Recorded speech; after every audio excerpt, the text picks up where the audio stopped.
Welcome students. Organic chemistry के next lecture में आपका स्वागत है, वेलकम है। जैसे कि अपने पिछले लेक्चर्स में बेसिक ऑर्गेनिक केमिस्ट्री की डेफिनेशन जो है उसके बारे में बात की थी और साथ में ये भी स्टडी किया था कि डिफरेंस क्या होता है ऑर्गेनिक और इनऑर्गेनिक कंपाउंड्स में और ऑर्गेनिक कंपाउंड्स इतनी लार्ज नंबर में क्या होते हैं। तो मेरे उम्मीद है कि आप सभी ने लेक्चर को गौर से सुना होगा, उसके नोट्स बनाए होंगे और अब आपको नॉलेज भी क्लियर होगी। तो नेक्स्ट पॉइंट जो हम जानना चाहते हैं तो सिलेबस में इंपॉर्टेंट है कि बॉन्डिंग कैसी होती है ऑर्गेनिक कंपाउंड। और जैसे कि मैंने बताया कि ऑर्गेनिक कंपाउंड की जो बेसिक डेफिनेशन है वो है कंपाउंड ऑफ हाइड्रोकार्बन, यानी जो कार्बन की जो बॉन्डिंग है, कार्बन का जो स्ट्रक्चर है वो कैसे होगा ऑर्गेनिक कंपाउंड में। तो आज के लेक्चर में हम ये देखेंगे कि what is the nature of bonding in the organic compound with reference to the carbon. Basically हम जो कार्बन है वो हाइड्रोकार्बन में या ऑर्गेनिक केमिस्ट्री में कोर एलिमेंट है। जैसे कि ऑर्गेनिक केमिस्ट्री का हिंदी में नाम है कार्बन रसायन, यानी कि carbon chemistry. That is a more proper word कि कार्बन की केमिस्ट्री है। तो कार्बन की बॉन्डिंग कैसी है, कार्बन की वैलेंसी कैसी है, कार्बन किस प्रकार के स्ट्रक्चर बनाता है और इस सब ऑर्गेनिक मॉलिक्यूल्स में उसके बारे में जानेंगे। तो what we will study, we will study the valency of carbon, we will study about the structure of carbon containing molecules and the type of bonds, कैसे वो bonds बनाते हैं। तो देखिए शुरुआत करते हैं वैलेंसी से। वैलेंसी क्या है, देखिए आपने स्टार्टिंग के लेक्चर्स में जो 11th क्लास के हैं नंबर 3 चैप्टर जो है वो केमिकल बॉन्डिंग से जो जुड़ा हुआ है उसमें वैलेंसी के बारे में पढ़ा होगा।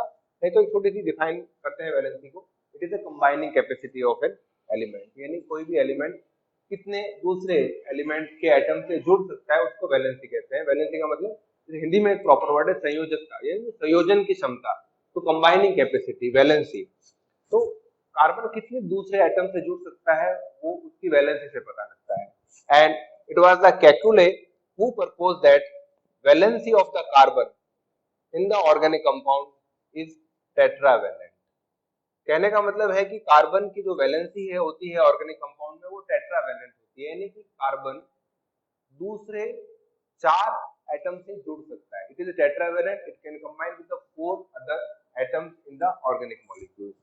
कहने का मतलब है कि ये आपके सामने कार्बन है और ये 4 वैलेंसी है जिसको अपन डैश से रिप्रेजेंट करते हैं, यानी वो जुड़ सकता है, इस पॉइंट से जुड़ सकता है, इस पॉइंट से जुड़ सकता है, इससे जुड़ सकता है और इससे जुड़ सकता है। तो these are the 4 combining points और यही वैलेंसी है। ये किसको रिप्रेजेंट किया, केकुले ने किया। तो कार्बन की वैलेंसी ऑर्गेनिक कंपाउंड में टेट्रावेलेंट होती है, ये 4 दूसरे एटम से जुड़ सकता है। अब क्वेश्चन आता है कि जब ये टेट्रावेलेंट है तो इन वैलेंसीज का जो सेटअप है या जो इनका ज्योमेट्रिकल अरेंजमेंट है वो कैसे होगा। तो देखिए दो साइंटिस्ट थे, ली बेल एंड वेंट ऑफ। इन्होंने 1874 में ये प्रपोज किया कि कार्बन की जो वैलेंसी है it is tetravalent in structure. कहने का मतलब है जो 4 वैलेंसीज है उनका अरेंजमेंट ऐसे नहीं है। It is not square planar, ये स्क्वायर प्लेनर भी नहीं है और ये पिरामिडल भी नहीं है। It is not also pyramidal, it is tetravalent. Carbon की जो वैलेंसी है वो पिरामिडल भी नहीं है, स्क्वायर प्लेनर भी नहीं है। This is a square planar arrangement of valency, this is pyramidal arrangement of valency and that is the tetrahedral arrangement of valency. So Lee Bell and Kekule, Lee Bell and Reventhof, what they stated that the 4 valencies of carbon are directed toward the 4 corners of a tetrahedron and all 4 are equivalent। जैसा कि मैंने बताया कि ली bell और van't Hoff ने कहा कि carbon की जो वैलेंसी है वो टेट्राहेड्रल होती है और इनका जो अरेंजमेंट है, ज्योमेट्रिकल अरेंजमेंट है toward the 4 corners of A tetrahedron है। इनका अरेंजमेंट स्क्वायर प्लेनर के रूप में नहीं है और नहीं इनका अरेंजमेंट पिरामिडल के रूप में है। किसके रूप में है, टेट्राहेड्रल के रूप में है। और जो केकुले ने क्या कहा, कार्बन की वैलेंसी जो है वो 4 है, कंबाइनिंग कैपेसिटी जो है 4 है। तो दो इंपॉर्टेंट पॉइंट्स या दो इंपॉर्टेंट पैरामीटर्स जो कि कार्बन की बॉन्डिंग जो ऑर्गेनिक कंपाउंड में शो करता है उसमें इंपॉर्टेंट है। पहला इसका टेट्रावैलेंट होना, वैलेंसीज के अरेंजमेंट का, और टेट्रावैलेंट वैलेंसी होना, और उनका अरेंजमेंट जो है वो टेट्राहेड्रल होना। देखिए कैसे ये बॉन्डिंग में पॉसिबल है, कैसे कार्बन जो है इस प्रकार की बॉन्डिंग को शो करता है। तो जैसे कि मैंने बताया कि वैलेंसी जो होती है वो कंबाइनिंग कैपेसिटी होती है, और ऑर्गेनिक मॉलिक्यूल्स के अंदर जो बॉन्ड बनता है वो कोवेलेंट बॉन्ड बनता है। अब कोवेलेंट बॉन्ड कैसे बनता है? By the sharing of electron, electron की शेयरिंग से। जैसे आपको पता है हाइड्रोजन के पास एक इलेक्ट्रॉन होता है, दूसरे हाइड्रोजन के पास भी एक इलेक्ट्रॉन होगा, दोनों अपना इलेक्ट्रॉन शेयर कर लेंगे और एक सिंगल कोवेलेंट बॉन्ड बनाएंगे। उसी प्रकार देखिए आपके सामने दूसरा एलिमेंट है वो ऑक्सीजन है। ऑक्सीजन क्या करता है? देखिए इसके पास में इसका जो एटॉमिक नंबर है वो 8 है, 1s2 2s2 एंड 2p4, ये इसका इलेक्ट्रॉनिक कॉन्फ़िगरेशन है। और अगर अपन इसको बॉक्स के रूप में लिखें तो 1s 2s और ये 2p, 1s 2s और ये 2p4, 2p 2s और 1s। तो देखिए इसके पास में दो इलेक्ट्रॉन्स हैं जो कि अनपेयर्ड है, और जब भी कोवेलेंट बॉन्ड बनता है तो पेयरिंग होती है या शेयरिंग होती है, किसके बीच में होती है? अनपेयर्ड इलेक्ट्रॉन के बीच में। The covalent bond is formed by the pairing और sharing of unpaired electron. Oxygen के पास में दो अनपेयर्ड इलेक्ट्रॉन, तो इसकी वैलेंसी कितनी होगी? 2, और ये दो इलेक्ट्रॉन को शेयर कर सकता है दूसरे ऑक्सीजन के एटम के साथ। तो देखिए इसके आउटर मोस्ट शेल में कितने इलेक्ट्रॉन है? 6 है, तो इसको आप इस प्रकार रिप्रेजेंट कर सकते हैं। दूसरा ऑक्सीजन एटम, उसके पास भी जो आउटर मोस्ट सेल है उसमें 4 और 2 6, 4 और 2 6 ये इसके पास में है। अब टोटल किसी भी बॉन्ड को बनने के लिए आपको आउटर मोस्ट सेल में कितने चाहिए? 8 इलेक्ट्रॉन चाहिए। तो देखिए अरेंजमेंट कैसे होगा, ये 2 और ये दूसरा ऑक्सीजन एटम। तो इस प्रकार हर ऑक्सीजन एटम के पास में 8 इलेक्ट्रॉन हो जाएंगे। तो this is how the bond is covalent bond is formed. Covalent bond कैसे बनता है? जब इलेक्ट्रॉन की शेयरिंग होती है, और ये हमने ऑक्सीजन मॉलिक्यूल में समझा। ऑक्सीजन मॉलिक्यूल बाइवेलेंट होता है क्योंकि इसके पास में दो अनपेयर्ड इलेक्ट्रॉन होते हैं, और दो अनपेयर्ड इलेक्ट्रॉन होने की वजह से ये दो कोवेलेंट बॉन्ड बना सकता है। देखिए डियर स्टूडेंट, कोवेलेंट बॉन्ड कैसे बनता है? जब इलेक्ट्रॉन की पेयरिंग या शेयरिंग होती है। और कौन से इलेक्ट्रॉन की पेयरिंग या शेयरिंग होती है? जो कि अनपेयर्ड इलेक्ट्रॉन होते हैं। ऑक्सीजन के पास में दो अनपेयर्ड इलेक्ट्रॉन है, तो वो दो कोवेलेंट बॉन्ड बनाएगा, और दो कोवेलेंट बॉन्ड में दो इलेक्ट्रॉन पेयर शेयर होंगे। ये तो पहले वाला इलेक्ट्रॉन पेयर और ये दूसरे वाला, तो there basically 2 electron pair are shared. उसी प्रकार जैसे मैंने बताया कि कार्बन जो है ऑर्गेनिक कंपाउंड में मेन है, और ये टेट्रावैलेंट। टेट्रावैलेंट का मतलब ये हुआ कि इसके पास में 4 बॉन्ड बनाने की कैपेसिटी है, और कार्बन का एटॉमिक नंबर कितना होता है? 6 होता है। तो देखिए किस प्रकार से कार्बन जो है वो बॉन्ड बनाएगा। तो इसका इलेक्ट्रॉनिक कॉन्फ़िगरेशन कार्बन का 1s2 2s2 एंड 2p2। अगर बॉक्स डायग्राम के रूप में इसको अपन इलेक्ट्रॉनिक कॉन्फ़िगरेशन को लिखते हैं तो आपके सामने ये कुछ इस प्रकार से होगा, 1s 2s एंड 2p। तो 1s में दो इलेक्ट्रॉन, 2s में दो इलेक्ट्रॉन, और 2p में केवल दो इलेक्ट्रॉन। तो अगर इसका नॉर्मल इलेक्ट्रॉनिक कॉन्फ़िगरेशन अपन देखें तो अपन को ये नजर आता है कि कार्बन के पास में केवल दो ही इलेक्ट्रॉन है, दो ही अनपेयर्ड इलेक्ट्रॉन है जो कि दो कोवेलेंट बॉन्ड बना सकते हैं। तो ये 4 कैसे बनाएगा? जब दो अनपेयर्ड इलेक्ट्रॉन है तो इसकी वैलेंसी 2 होनी चाहिए। यानी अगर अपन वैलेंसी को ये मान सकते हैं directly proportional to number of unpaired electron. किसी भी एटम में जितने अनपेयर्ड इलेक्ट्रॉन होंगे वो उसकी वैलेंसी के डायरेक्टली प्रोपोर्शनल होंगे। अब कार्बन की वैलेंसी हम कह रहे हैं, कैकुले कह रहा है टेट्रावैलेंट है, यानी 4 वैलेंसी होनी चाहिए, 4 अनपेयर्ड इलेक्ट्रॉन होने चाहिए, और ये और 4 बॉन्ड बनाने की कैपेसिटी होनी चाहिए। लेकिन कार्बन का जो बेसिक इलेक्ट्रॉनिक कॉन्फ़िगरेशन है उसमें आप देखिए 1s2 2s2 और 2p2 ये आपने एटॉमिक स्ट्रक्चर जो सेकंड चैप्टर है केमिस्ट्री का उसमें पढ़ा होगा, तो इसकी जो बॉन्ड फॉर्मेशन कैपेसिटी है वो तो केवल 2 ही है, तो केवल 2 ही अनपेयर्ड इलेक्ट्रॉन है, तो ये टेट्रावेलेंट कैसे हो गया? This is the question, basic question, कि कार्बन के पास केवल 2 अनपेयर्ड इलेक्ट्रॉन है, तब भी ये 4 बॉन्ड कैसे बना सकता है? 4 बॉन्ड कैसे बना सकता है जबकि इसके पास 2 है? एक जो तरीका है वो ये है, ये तो ग्राउंड स्टेट हो गया, कि एक इलेक्ट्रॉन जो है वो एक्साइट होकर हायर एनर्जी लेवल पे चला जाए, यानी तब जब अगर इलेक्ट्रॉन का एक्साइटेशन होगा 1s 2s और 2p में, तो अब अपने पास में 4 अनपेयर्ड इलेक्ट्रॉन। तो इस प्रकार आपके सामने कार्बन जो है वो वैलेंसी जो है 4 शो कर रहा है, 4 अनपेयर्ड इलेक्ट्रॉन है तो 4 बॉन्ड बना सकता है। तो अब चूंकि इसके पास में 4 अनपेयर्ड इलेक्ट्रॉन है तो ये 4 बॉन्ड बना सकता है, तो ये टेट्रावेलेंट हो सकता है। लेकिन अब भी एक दिक्कत है, एक परेशानी है, इसको अपन को समझना होगा कि what is the problem still in this. अब देखिए जो इलेक्ट्रॉन है वो 2 तरह के हैं, एक तो s इलेक्ट्रॉन है और 3 जो है वो p इलेक्ट्रॉन है। तो कार्बन के द्वारा बनाए गए बॉन्ड जो है वो 2 तरह के होने चाहिए, एक बॉन्ड जो s से बनेगा उसकी लेंथ और बॉन्ड एनर्जी अलग होनी चाहिए, और बाकी जो 3 p से बनेंगे वो अलग होने चाहिए, उनकी बॉन्ड लेंथ और बॉन्ड एनर्जी अलग होनी चाहिए।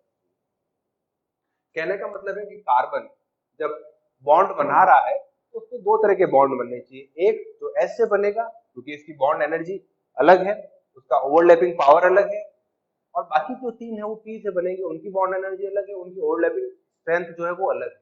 लेकिन एक्सपेरिमेंटली ये देखा गया कि कार्बन की चारों वैलेंसी इक्विवेलेंट होती है, 2 तरह की नहीं होती है। This is wrong. What it is found that all the 4 valencies of carbon are equivalent. जबकि इलेक्ट्रॉनिक कॉन्फ़िगरेशन से हमें क्या दिख रहा है कि यहाँ पर 2 तरह के एटॉमिक ऑर्बिटल्स इन्वॉल्व है, तो 2 तरह के बॉन्ड बनने चाहिए। जब 2 तरह के बॉन्ड बनेंगे तो उनकी बॉन्ड एनर्जी है वो भी क्या होगी? अलग अलग होगी। लेकिन ऐसा नहीं होता है, बल्कि कार्बन जो वैलेंसी शो करता है वो न केवल टेट्रावेलेंट है बल्कि चारों वैलेंसी जो है इक्विवेलेंट है। तो इसका एक्सप्लेनेशन जो है वो कहां से आया? That explanation came from the Linnaeus polling. Linnaeus polling जो थे वो एक साइंटिस्ट थे और उन्होंने इस प्रॉब्लम के सॉल्यूशन को रिप्रेजेंट किया।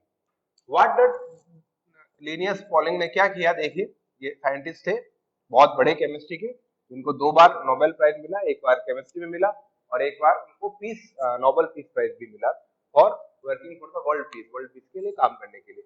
इन्होंने एक कंसेप्ट इंट्रोड्यूस किया जो कहलाता है हाइब्रिडाइजेशन। अब हाइब्रिडाइजेशन क्या है? What is the hybridisation?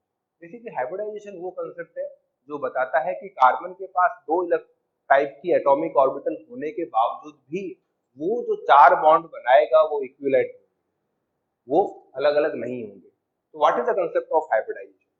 Hybridization ये कहता है it is the mixing of atomic orbital, mixing of atomic orbital, ऐसे एटॉमिक ऑर्बिटल की मिक्सिंग करता है which belong to the same atom, एक ही एटम से बिलोंग करने वाली एटॉमिक ऑर्बिटल्स की मिक्सिंग जिनकी एनर्जी डिफरेंस जो है वो काफी कम होता है। The energy difference is very less, energy difference must be small. So what is the hybridization? It is the mixing of atomic orbital with a very slight difference in energy so as to form new atomic orbitals, and which may be known as the hybrid orbitals, new atomic orbitals of equivalent energy and shape. ये hybridisation का concept किसने introduce किया? Linnaeus polling में। जैसे आपने घर में कभी आप मिस्सी रोटी बनाते हैं, उसमें आप गेहूं का आटा है जैसे बेसन है इसको मिक्स करते हैं। जैसे मान लीजिए आपने उसको किस रेशियो में मिक्स किया? 25% इज टू 75%। तो जो आपके सामने मिस्सी रोटी बनेगी उसमें 75% जो है वो आपके सामने व्हीट होगा और 25% आपके ग्राम यानी कि चना होगा। तो उनका जो प्रोपोर्शन होगा वही आपको रोटी में स्वाद में मिलेगा। तो यही कंसेप्ट हाइब्रिडाइजेशन का लीनियस पॉलिंग जो है वो यहाँ लेकर आए बॉन्डिंग के अंदर, और उन्होंने हाइब्रिडाइजेशन का कंसेप्ट इंट्रोड्यूस किया और ये कहा कि यदि एटम के पास में ऐसी एटॉमिक ऑर्बिटल्स अवेलेबल है जिसकी एनर्जी डिफरेंस कम है तो वो आपस में मिक्स होती है और मिक्स होकर मिक्स होने के दौरान क्या होता है, there is a distribution of redistribution of electron density and energy. Electron density और एनर्जी का क्या होता है, रीडिस्ट्रीब्यूशन होता है, जिससे नई एटॉमिक ऑर्बिटल्स बनती है और हाइब्रिड ऑर्बिटल्स बनती है जिनकी शेप और एनर्जी जो है वो इक्वल होती है या आइडेंटिकल होती है। और जितनी आप एटॉमिक ऑर्बिटल्स लोगे उतनी ही हाइब्रिड ऑर्बिटल्स बनेगी, यानी number of atomic orbital participating in the hybridization is equal to number of hybrid orbitals formed। यानी जितनी, अगर आपने 2 ली है तो 2 हाइब्रिड ऑर्बिटल बनेगी, अगर आपने 3 एटॉमिक ऑर्बिटल ली है तो 3 हाइब्रिड ऑर्बिटल बनेगी, अगर आपने 4 एटॉमिक ऑर्बिटल ली तो 4 हाइब्रिड ऑर्बिटल बनेगी। बेसिक डिफरेंस क्या है कि एटॉमिक ऑर्बिटल की शेप और एनर्जी अलग हो सकती है, लेकिन हाइब्रिड ऑर्बिटल की एनर्जी और शेप आइडेंटिकल होगी। ऐसा क्यों? क्योंकि देखिए रीडिस्ट्रीब्यूशन ऑफ इलेक्ट्रॉन डेंसिटी, और रीडिस्ट्रीब्यूशन क्यों होता है, ताकि एटम जो है केमिकल बॉन्ड बना सके और लोअर एनर्जी स्टेट में जा सके। तो अब देखिए, अगर ये हाइब्रिडाइजेशन का कंसेप्ट हम कार्बन एटम पर लगाते हैं तो किस प्रकार से उसकी चारों वैलेंसी जो है वो आइडेंटिकल और इक्विवेलेंट हो जाती है। तो देखिए, इस प्रकार हम इसको समझ सकते हैं हाइब्रिडाइजेशन के कंसेप्ट से, जो कि मिक्सिंग ऑफ एटॉमिक ऑर्बिटल है, जिसे लिनियस पॉलिंग ने प्रपोज किया था। तो कैसे उन्होंने प्रपोज किया, यहां देखिए आपके सामने, ये है carbon atomic number 6, 1s2, 2s2 and 2p2। आपके सामने बॉक्स डायग्राम है, 1s2, 2s2 and 2p2, 2p, 2s, 1s। ये ग्राउंड स्टेट है। एक्साइटेड स्टेट में एक इलेक्ट्रॉन जो है 2s से कहां चला जाएगा, 2p में चला जाएगा, और आपके पास में ये 4 अनपेड इलेक्ट्रॉन हो जाएंगे। अब इसमें 3 तो p के होंगे और 1 s का होगा। अब हाइब्रिडाइजेशन का कंसेप्ट जो है वो आता है, और वो क्या शो करता है, mixing of atomic orbital. 1 s और 3 p एटॉमिक ऑर्बिटल मिक्स होती है, और चारों के मिक्स होने से क्या होता है, sp3 हाइब्रिडाइजेशन बनता है, यानी 4 हाइब्रिड ऑर्बिटल बनेगी, spa, sp3b, sp3c और sp3d। इस प्रकार 4 एटॉमिक ऑर्बिटल की जगह आपको क्या मिलेगी, 4 हाइब्रिड ऑर्बिटल मिलेगी। इन चारों हाइब्रिड ऑर्बिटल की एनर्जी और शेप आइडेंटिकल होगी। अब चूंकि इसमें p ऑर्बिटल 3 है और s ऑर्बिटल 1 है, तो sp3 हाइब्रिडाइजेशन के अंदर s करैक्टर जो होगा वो 25% होगा, और जो p करैक्टर है वो 75% होगा। यानी sp3 हाइब्रिडाइजेशन के अंदर s करैक्टर जो है वो केवल 25% होगा, और जो p करैक्टर है वो कितना होगा, 75% होगा। तो that is the mixing of the atomic orbitals which give rise to the hybridization. तो ये कंसेप्ट बहुत इंपॉर्टेंट है। ये वो रीजन, वो बेसिस है जिससे आप समझते हैं कि कार्बन की वैलेंसी टेट्रावैलेंट क्यों होती है और साथ में वो इक्विवेलेंट क्यों होती है, और उनकी शेप भी टेट्राहेड्रल क्यों होती है, ये भी आपको हाइब्रिडाइजेशन के कंसेप्ट से समझ में आएगा। तो मेरे ख्याल से आपको क्लियर हो गया होगा किस प्रकार से हाइब्रिडाइजेशन होता है। पहले अपन ग्राउंड स्टेट में लेंगे कार्बन को, फिर एक्साइटेड स्टेट में एक इलेक्ट्रॉन का ट्रांसफर होगा हायर एनर्जी लेवल पर, और उसके बाद में जब मिक्सिंग होगी तो 3 p और 1 s की मिक्सिंग होगी, जिससे कि 4 हाइब्रिड ऑर्बिटल आपके सामने बनेगी। अब देखिए, ये तो हुआ सिंपल इलेक्ट्रॉनिक कॉन्फ़िगरेशन के रूप में हाइब्रिडाइजेशन। अगर अपन यहाँ पर एटॉमिक ऑर्बिटल की शेप के साथ बात करें तो जो बनने वाली हाइब्रिड ऑर्बिटल्स हैं वो किस टाइप की होगी, what type of the hybrid orbitals shape जो है वो हमारे सामने जो है उनकी शेप आएगी। तो देखिए, हमने कहा कि एक तो s ऑर्बिटल पार्टिसिपेट कर रही है और 3 जो है वो p ऑर्बिटल पार्टिसिपेट कर रही है। कौन कौन सी 3 p, पहला px, py, और ये आपके सामने जो है वो pz एटॉमिक ऑर्बिटल्स है। तो 3 p ऑर्बिटल्स आर पार्टिसिपेटिंग, ये आप साइन इनका ध्यान रखेंगे इस प्रकार से, और एक आपके सामने s ऑर्बिटल है। इसके कॉम्बिनेशन से आपके सामने इस प्रकार ये 4 हाइब्रिड ऑर्बिटल्स बनेंगी। इसमें आपके सामने 8 लोब होंगे, 4 बड़े लोब होंगे और एक जो लोब 4 जो है वो छोटे लोब होंगे। ये ड्रॉ करते वक्त आप ध्यान रखेंगे कि इन एटॉमिक ऑर्बिटल्स की जो शेप है चारों की वो लगभग बराबर हो, मतलब वैसे तो टेक्निकली बराबर होनी चाहिए, लेकिन ड्राइंग में भी आपको ये बराबर ही दिखानी है, इसको कम ज्यादा नहीं दिखाना। और यहाँ पर अगर आप प्लस ड्रॉ कर रहे हैं तो इनमें 4 में माइनस साइन आएगा। तो 4 hybrid orbitals are formed and these 4 hybrid orbitals, अब आपके सामने देखिए 4 हाइब्रिड ऑर्बिटल्स है। अब इनका अरेंजमेंट कैसे होना चाहिए, ज्योमेट्रिकल अरेंजमेंट कैसे होना चाहिए। अब ज्योमेट्रिकल अरेंजमेंट ऐसा हो, क्योंकि ये सब क्या है basically electron density, atomic orbitals क्या होती है, the atomic orbitals are the areas around the nucleus where you have the highest probability of finding the electron। Electron के सबसे अधिक पाए जाने की प्रोबेबिलिटी या संभावना को ही हम एटॉमिक ऑर्बिटल कहते हैं।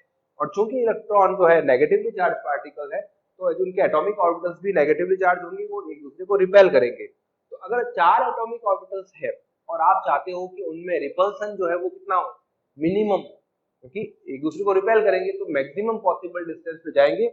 और ये जो मैक्सिमम पॉसिबल डिस्टेंस जो संभव है वो तभी हो सकता है जब इनके बीच में बॉन्ड एंगल कितना हो, 109 और 28 मिनट। यानी ये बॉन्ड एंगल होने पर कार्बन की चारों एटॉमिक ऑर्बिटल जो है वो मैक्सिमम डिस्टेंस पे होगी, और इस पर जो रिजल्टिंग शेप आएगा वो आएगा टेट्राहेड्रल। तो I think it is very clear now to you why the carbon is tetravalent and why its shape is tetrahedral। Carbon tetravalent क्यों होता है और दूसरा इसकी शेप टेट्राहेड्रल क्यों होती है। टेट्रावेलेंट तो इसलिए होता है क्योंकि हाइब्रिडाइजेशन हो जाता है, एक s और 3 p एटॉमिक ऑर्बिटल के मिक्स होने से 4 हाइब्रिड ऑर्बिटल बनती हैं जो कि आइडेंटिकल होती है शेप और एनर्जी में। और उनका ज्योमेट्रिकल अरेंजमेंट जो है वो टेट्राहेड्रल होता है।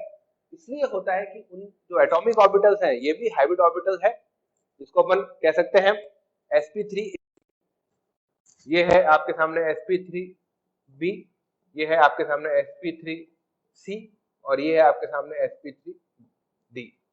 4 हाइब्रिड ऑर्बिटल में रिपल्सन मिनिमम तभी होगा जब उनकी शेप जो होगी टेट्राहेड्रल। अगर मान लीजिए आपने शेप जो है, अगर मान लीजिए आपने स्क्वायर पैटर्न कर दी तो बॉन्ड एंगल कितना होगा, 90 डिग्री, और उस कंडीशन में रिपल्सन ज्यादा। यहाँ पर बॉन्ड एंगल कितना है, 109 डिग्री एंड 28 मिनट, तो ये बॉन्ड एंगल ज्यादा है एज कंपेयर टू 9, तो रिपल्सन जो है मिनिमम होगा। तो 4 हाइब्रिड ऑर्बिटल का मैक्सिमम पॉसिबल डिस्प्लेसमेंट तभी हो सकता है जब उनकी शेप क्या हो, टेट्राहेड्रल हो। तो that's why in the carbon compound carbon is tetravalent and its shape is tetrahedral. तो ये बेसिक कांसेप्ट है ऑर्गेनिक केमिस्ट्री का, क्योंकि कार्बन जो है उसका मेन एलिमेंट है। और ये आपको जानना जरूरी है कि जब भी कोई भी ऑर्गेनिक मॉलिक्यूल आएगा कार्बन हमेशा टेट्रावेलेंट होगा और उसकी जो वैलेंसीज का अरेंजमेंट है वो जो है टेट्राहेड्रल होगा। लेकिन साथ में एक चीज का ध्यान रखेंगे, ये कंसेप्ट तभी लागू होता है जब कार्बन के चारों क्या हो, सिंगल बॉन्ड। सिंगल बॉन्ड कब बनता है, when we have one electron pair is sharing, एक इलेक्ट्रॉन पेयर के शेयर होने पर जो बॉन्ड बनता है वो सिंगल कोवेलेंट बॉन्ड बनाता है। अब आपके सामने देखिए ये है मीथेन। ये बेसिकली लिखने का सही तरीका नहीं है क्योंकि इसमें आपको ऐसा नजर आएगा कि स्क्वायर प्लेनर अरेंजमेंट है। तो सही तरीका क्या है लिखने का, देखिए सही तरीका ये है, इस प्रकार जो हम स्ट्रक्चर लिखते हैं मीथेन का वो सही होता है। इसमें आपको टेट्राहेड्रल अरेंजमेंट एटॉमिक ऑर्बिटल्स का नजर आता है। तो यहाँ देखिए अगर अपन इस बॉन्डिंग में शो करें तो किस प्रकार से मीथेन मॉलिक्यूल बनेगा, ये आपके सामने है। ये एक हाइड्रोजन एटम, ये दूसरा हाइड्रोजन एटम, ये तीसरा हाइड्रोजन एटम और ये चौथा हाइड्रोजन एटम। तो ये 4 हाइड्रोजन एटम है और इनकी ओवरलैपिंग से बनने वाला जो बॉन्ड है वो ये सिग्मा बॉन्ड कहलाता है। इस प्रकार से आपके सामने मीथेन का स्ट्रक्चर है जहां कार्बन न केवल टेट्रावेलेंट है बल्कि उसका जो वैलेंसीज का अरेंजमेंट है ज्योमेट्रिकल वो भी क्या है, टेट्राहेड्रल है। और इस प्रकार से मीथेन का मॉलिक्यूल आपके सामने क्लियर है जहां कार्बन की चारों वैलेंसीज इक्विवेलेंट है और उनका जो ज्योमेट्रिकल अरेंजमेंट है वो भी टेट्राहेड्रल है। और क्यों टेट्राहेड्रल बनता है, क्योंकि बिकॉज ऑफ द हाइब्रिडाइजेशन। तो डियर स्टूडेंट्स आज बेसिक आपको समझाया कि कार्बन की जो बॉन्डिंग का बेस है ऑर्गेनिक कंपाउंड में वो क्या होता है। हम नेक्स्ट लेक्चर में कंटिन्यू करेंगे आगे के टॉपिक्स को। Thank you.